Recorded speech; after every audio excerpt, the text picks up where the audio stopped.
BJP सरकार गलत नहीं है। आगे ऊपर वाले तो काम कर रहे हैं, अच्छा काम कर रहे हैं, लेकिन जो नीचे वाले हैं, जो बहुत हैं, जो नीचे वाले जो हैं कि ऊपर वाले जो सरकार वो नीचे वाले की तरफ ध्यान नहीं दे रहे कि वो मेरा नीचे वाला जो है या विधायक हो, एमपी हो, एमएलए हो, जो भी हो, वो लोग क्या कर रहे हैं, मेरा अच्छा काम कर रहे हैं या मेरे पब्लिक के साथ में अच्छा व्यवहार कर रहे हैं कि गलत कर रहे हैं। ऊपर वाले ये चीज़ को नहीं देख रहे हैं, इसके वजह से बीजेपी सरकार बदनाम है। मेरा हाल है, मेरा बिजनेस का जो हाल है, और या किसी भी छोटा या बड़ा दुकानदार से पूछा जाता है कि आपका कैसा है या मेरा बात होता है तो सीधा यही बात करता है कि भैया हालत ख़राब है, 2 साल, साल 1.5 साल से तो एकदम अभी अवस्था ख़राब है। क्यों ख़राब है भाई? तो जीएसटी आया, उसके बाद में कोरोना आया। कोरोना अगर जो महंगाई इतना ज़्यादा बढ़ चुका है कि अभी 500 ले जाया जाए तो 500 नहीं 100 रुपया आप ले जा रहे हैं। अभी 500 रुपया नहीं 100 रुपया आप ले जा रहे हो। 100 रुपया का जा रहे हैं तो 100 रुपये में थोड़ा सा सामान खरीद ले बस हो गया। पहले आपका 200 ले गए, 200 में मोटा मोटी हो ही जा रहा था, लेकिन अभी 500 ले गए तो समझ लीजिए 100 रुपया ले जा रहे हैं। अगर जो कपड़ा खरीदने जा रहे हैं अपना बच्चा का तो कम से कम आपको 2000-1500 ले जाना होगा। तो महंगाई बढ़ गया। बच्चा का एक कपड़ा खरीदिएगा तो महंगाई ज़्यादा होगा। इनकम बहुत कम हुआ है। अब बता रहे हैं आपको लेबर क्लास का, आप लेबर क्लास का यहाँ से बहुत ऐसा लेबर क्लास का है कि यहाँ से भाग चुके हैं, कहाँ चले गए।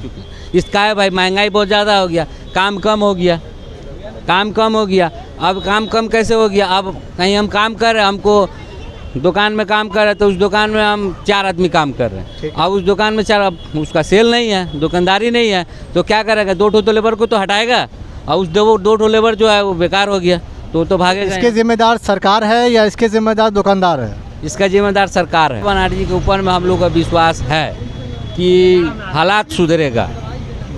हम लोग जैसे गठबंधन का सरकार जितना है इसमें बहुत सारे 20-22 बहुत सारे हैं, जैसे बिहार से, यहाँ से हैं, यूपी से हैं, बहुत जगह से हैं कि सब टोटल गठबंधन हो गए, ये सब काम कर रहे हैं, सब देख पेपर भी पढ़े हुए हैं। तो ऐसे हमको उम्मीद है। मेन बात यह है कि बीजेपी सरकार आगे भी बोल चुके आपको कि गलत नहीं। जैसे अटल जी थे, सबसे बड़ा क्या बोला था, अटल जी बहुत बढ़िया नेता, उनका नेता अभी तक माना नहीं किया है। अटल जी जो कि बहुत बढ़िया नेता, वो बहुत बीजेपी से थे, ठीक है। अब आ गया है हमारे नरेंद्र मोदी जी की सरकार, मोदी साहब, तो वो भी गलत नहीं, ठीक है। लेकिन क्या है कि वो तो अच्छा कर रहे हैं, हम जैसे बोले वो तो अच्छा कर रहे हैं, लेकिन मान लीजिए हम बोल दिए कि हाँ तुम जाओ ये करो, तो नीचे वाले लोग सही नहीं कर रहे। वाले की तरफ वो बिल्कुल ही ध्यान नहीं दे रहे हैं। उनका यही हार का मुद्दा सबसे बड़ा रहेगा। जी की क्या है, ममता बनर्जी एक शिक्षित हैं, ममता बनर्जी पढ़ी लिखी हुई है नेता, ठीक है। तो अब रहा बात, जो पढ़ा लिखा आदमी अगर जो सीट पर बैठता है, मेन बनता है, तो फाइनल है कि एकदम वो अच्छा काम होगा। नहीं, सिर्फ पढ़ा लिखा होना भी तो ज़रूरी नहीं है। ऐसा कोई बात नहीं, पढ़ा लिखा जरूरी होना है। बताइए। मेरा मोहम्मद शहजाद। सर देखिए, अभी जो है 2024 से लेकर अभी तक, उसके बाद में जब से जीएसटी लगा, ये लगा है, अभी तक जो बिजनेस का जो हाल है, आज से 2 साल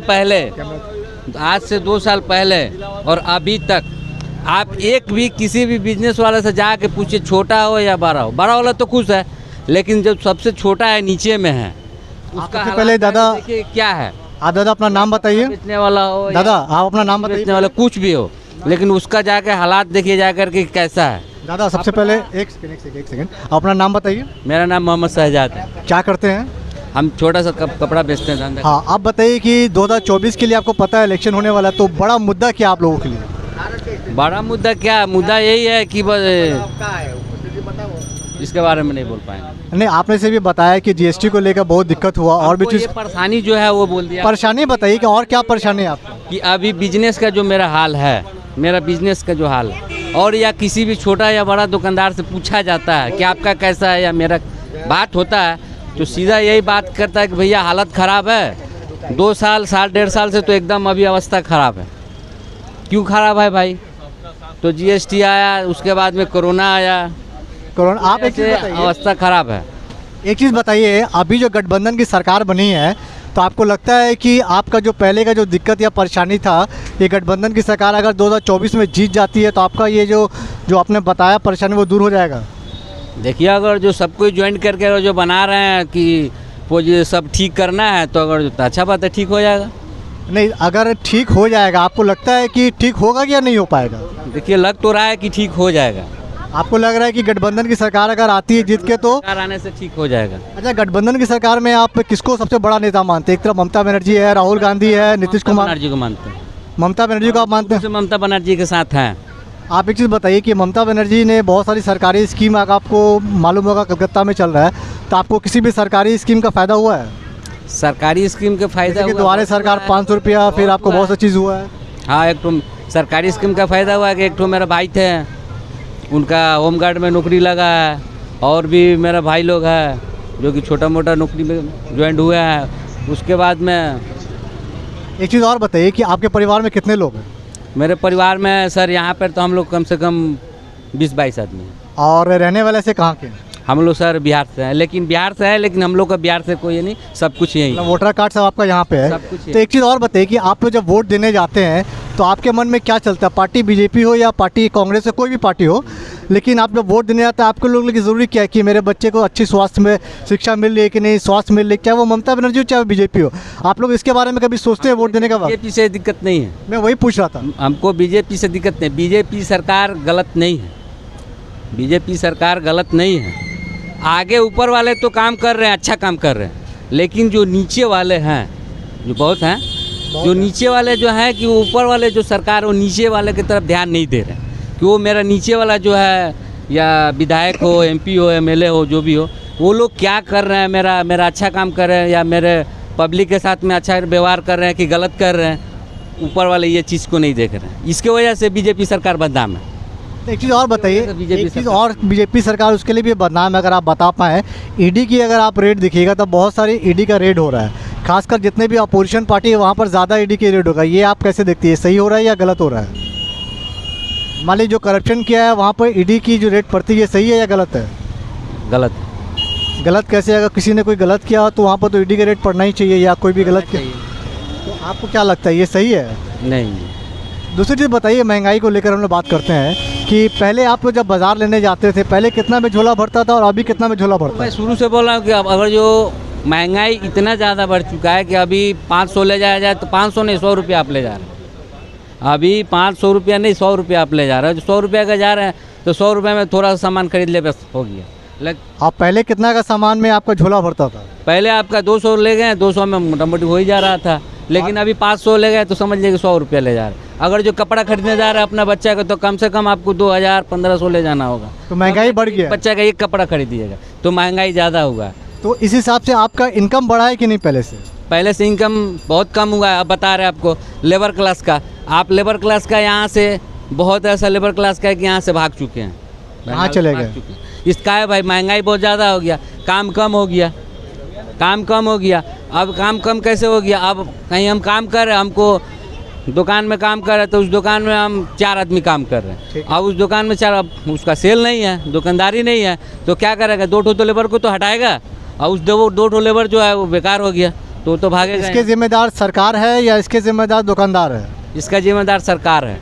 हाँ, तो सरकार तो यहाँ पे आप देखिएगा तो यहाँ पे जो सरकार है वो तो ममता बनर्जी तृणमूल कांग्रेस की सरकार है। तो ममता बनर्जी की सरकार है, लेकिन ये जो हालात जो हुआ है, जीएसटी जब नहीं था, जीएसटी को आप बहुत बड़ा मुद्दा मानते हैं? हाँ, जीएसटी सबसे बड़ा, और उसके बाद जीएसटी तो हुआ ही हुआ, उसके बाद में कोरोना आया, तब कोरोना तो सब पब्लिक सबके ऊपर में जाए। अच्छा, कोरोना जो आया उसके बाद से आप लोग का जो कोरोना में जिस तरीके से पूरा बिजनेस ठप पड़ गया था, अभी उससे बेहतर हुआ है कि नहीं हुआ है?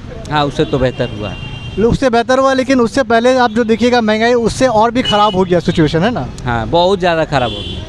तो आप एक चीज़ बताइए कि अगर गठबंधन की सरकार आ जाती है तो कैसे आपका जो महंगाई है या शिक्षा को लेकर आपने जितना परेशानी बताया वो दूर हो जाएगा? देखिए, गठबंधन सरकार आने से यह है कि ममता बनर्जी के ऊपर में हम लोग का विश्वास है कि हालात सुधरेगा। हम लोग जैसे गठबंधन की सरकार जितना है, इसमें बहुत सारे 20-22 बहुत सारे हैं, जैसे बिहार से है, यहाँ से हैं, यूपी से हैं, बहुत जगह से हैं, कि सब टोटल गठबंधन हो गए, ये सब काम कर रहे हैं, सब पेपर भी पढ़े हुए हैं, तो ऐसे हमको उम्मीद है सुधार हो। तो अगर मान लीजिए बीजेपी भी कुछ अगर मुसलमानों के साथ अगर कुछ ऐसा कुछ वादा करती है तो आप उसको भरोसा करेंगे?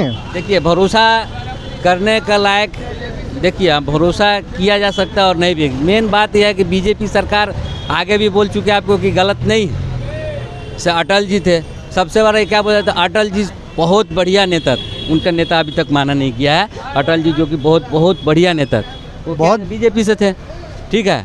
अब आ गया है हमारे नरेंद्र मोदी जी की सरकार। मोदी साहब, तो वो भी गलत नहीं, ठीक है। लेकिन क्या है कि वो तो अच्छा कर रहे हैं, हम जैसे बोले वो तो अच्छा कर रहे हैं, लेकिन मान लीजिए हम बोल दिए कि हाँ तुम जाओ ये करो, तो नीचे वाले लोग सही नहीं कर रहे। वाले की तरफ वो बिल्कुल ही ध्यान नहीं दे रहे हैं। उनका यही हार का मुद्दा सबसे बड़ा रहेगा 2024 में। हाँ 2024 में। तो एक चीज़ और बताइए कि मान लीजिए आप लोग बीजेपी हो, आप लोग नरेंद्र मोदी से कोई शिकायत नहीं है आपकी, लेकिन उसके उनसे जो नीचे वाले जो लोग हैं, क्या बोल रहे हैं, उससे नीचे दफ्तर वाले लोग का, उससे नीचे तबके वाले जो लोग हैं उससे आप लोग बहुत परेशान हैं। हाँ, बहुत परेशान। अगर थोड़ा कंट्रोल, आपने कहा कि नरेंद्र मोदी से आपको कोई परेशानी नहीं है, लेकिन जो नीचे तबके वाले बेवजह का जो बयान देते हैं उससे आप लोगों को परेशानी है, वो सब गलत है। और बताइए कि अगर ममता बनर्जी बन जाती है अगर प्राइम मिनिस्टर, तो आप लोग इसको कैसे देखते हैं कि ये और भारत के लिए मजबूत होगा या अच्छा होगा? मजबूत होगा। और करप्शन के चार्जेस पे दोबारा हम लोग आते हैं। कि ममता बनर्जी की क्या है, ममता बनर्जी एक शिक्षित हैं, ममता बनर्जी पढ़ी लिखी हुई है नेता, ठीक है। तो अब रहा बात जो पढ़ा लिखा आदमी अगर जो सीट पर बैठता है, मेन बनता है प्रधान, तो फाइनल है कि एकदम वो अच्छा काम होगा। नहीं, सिर्फ पढ़ा लिखा होना भी तो ज़रूरी नहीं है। ऐसा कोई बात नहीं, पढ़ा लिखा जरूरी होना है, पढ़ा लिखा ज़रूरी आप मानते हैं? मानते हैं। और ये बताइए अरविंद केजरीवाल को, तो अरविंद केजरीवाल को आप कैसे देखते हैं? वो बहुत अच्छा देखते हैं, बहुत बढ़िया काम कर रहे। सुन ऐसे देखिए दिल्ली में हम लोग थे, बहुत दिन ऐसे घूमने के लिए गए हुए थे, आज से 15 साल पहले वहाँ थे हम। और थोड़ा इधर में गए हुए थे एक में घूमने के लिए, तो हमको पहचान में नहीं आया कि दिल्ली कैसा हो गया। पहले से दिल्ली और खूबसूरत हो गया है, चेंजिंग हो गया, पलट गया, साफ चेंजिंग, मतलब अच्छा के तौर पे खूबसूरत हुआ पहले बहुत से। अच्छा। तो और एक बात बताइए कि राहुल गांधी का आप लोग कैसे देखते हैं, कांग्रेस को? देखिए राहुल गांधी जी को तो अच्छा हम लोग देखते हैं, ठीक है, और हम लोग चाहते भी हैं कि एक बार उनको भी मौका दिया जाए। तो मौका पहले किसको दीजिएगा, ममता बनर्जी को दीजिएगा या राहुल गांधी को आप देना चाहिए? यहाँ से हम ममता बनर्जी के साथ हैं और रहेंगे। यहाँ पर आप लोग जितने ही परिवार के लोग सब ममता बनर्जी के साथ हैं और रहेंगे। और राहुल गांधी भी अच्छे हैं, लेकिन आप लोग उस तरीके से नहीं देख रहे हैं कि जो वो प्राइम मिनिस्टर बन जाए। नहीं, राहुल गांधी जी को देखा जाता है और देखेंगे, लेकिन पहले ममता बनर्जी, उसके बाद राहुल जी। तो सीनियरिटी के तौर पर आप देख रहे हैं ममता बनर्जी ज़्यादा सीनियर है, तो उनको एक मौका पहले मिलना चाहिए। हाँ जी। और एक चीज़ बताइए, आखिरी सवाल आपसे, कि अगर 2024 में जो मैनिफेस्टो आने वाला है, ठीक है, बहुत सारी पॉलिटिकल पार्टी आएगी, आपसे पूछेगी कि आपको क्या चाहिए, तो आप अगर 2-3 चीज़ अगर बता पाएँ कि आपको सबसे लिए ज़रूरी क्या आपके लिए जो होना चाहिए मैनिफेस्टो में। नहीं समझा। जैसे कि मान लीजिए अभी पॉलिटिकल पार्टी आपके पास आएगी, आपसे पूछेगी आप लोगों को क्या क्या ज़रूरी चीज़ है, मैनिफेस्टो बनता है तो वहाँ पे आप लोग से पूछा जाता है कि भाई आप लोग की समस्या क्या है, तो पूरा लिस्ट बनती है, उसके बाद जो पॉलिटिकल पार्टी है वो देखती है इसमें क्या क्या ज़रूरी है, वो चीज़ में पूछता है। समस्या यह है कि देखिए सबसे बड़ा आपको ध्यान देना है कि बिजनेस के तरफ में, शिक्षा के तरफ में, ये अब बहुत ज़्यादा जरूरी है। सबसे पहले शिक्षा, उसके बाद में बिजनेस में सुविधा देना होगा कि हाँ कैसे बिजनेस में आपको सुविधा देना होगा कि हाँ कैसे दुकानदार लोग को सुविधा हो कि वो लोग अपना काम करे, अपना ये करे, यही सब है, सुविधा देना होगा।